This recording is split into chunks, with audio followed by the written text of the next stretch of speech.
আগামী বাংলাদেশের পার্লামেন্ট ওই সকল চাঁদাবাজ, টেন্ডারবাজ, রাজনৈতিক মাফিয়াদেরকে আগামী পার্লামেন্টে দেশের জনগণ দেখতে চায় না।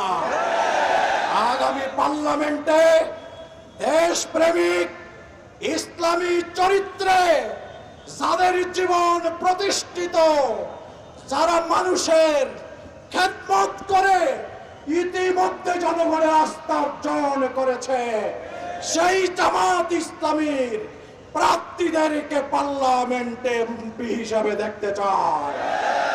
আগামীর বাংলাদেশে এই রাজনীতির অঙ্গনে মানবিক নেতা হিসেবে প্রতিষ্ঠিত, যিনি সরোয়ার্দী উদ্যানের ঐতিহাসিক সমাবেশে বক্তব্যরত অবস্থায় পড়ে গিয়েছিলেন, সেখান থেকে আবার দাঁড়িয়ে বক্তব্য শুরু করেছিলেন, আবার পড়ে গিয়েছিলেন, তিনি বসে বসে জাতিকে নির্দেশনা দিয়ে তার বক্তব্য সমাপ্ত করেছিলেন।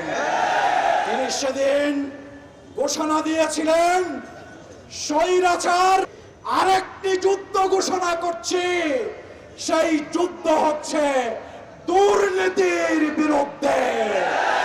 আমরা বাংলাদেশকে দুর্নীতি মুক্ত করে গণমানুষের আকাঙ্ক্ষার আলোকে জাতিকে সাথে নিয়ে আমরা সেই বাংলাদেশ, নতুন বাংলাদেশ, ইনসাফের বাংলাদেশ, গণতন্ত্রের বাংলাদেশ, ইসলামী মূল্যবোধের বাংলাদেশ আমরা গড়ব, গড়ব, গড়ব ইনশাআল্লাহ।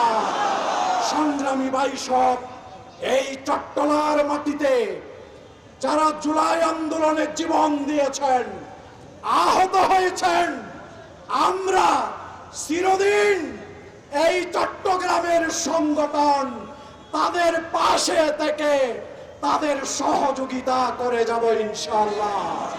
আসুন এর শ্রদ্ধার সাথে স্মরণ করছি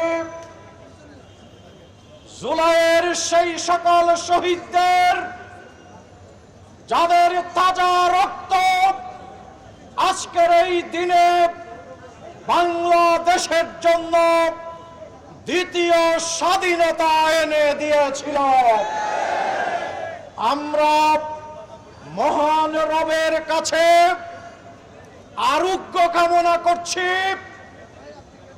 জুলাইয়ের সেই সকল যোদ্ধাদের, যারা কেউ একটি হাত হারিয়েছে, যারা একটি পা হারিয়েছে, যারা জীবনের জন্য নিজের চক্ষুর দেখার সেই শক্তি হারিয়েছে, পঙ্গুত্ব বরণ করেছে, আমরা তাদের সুস্থতার জন্য মহান রবের কাছে দোয়া করছি।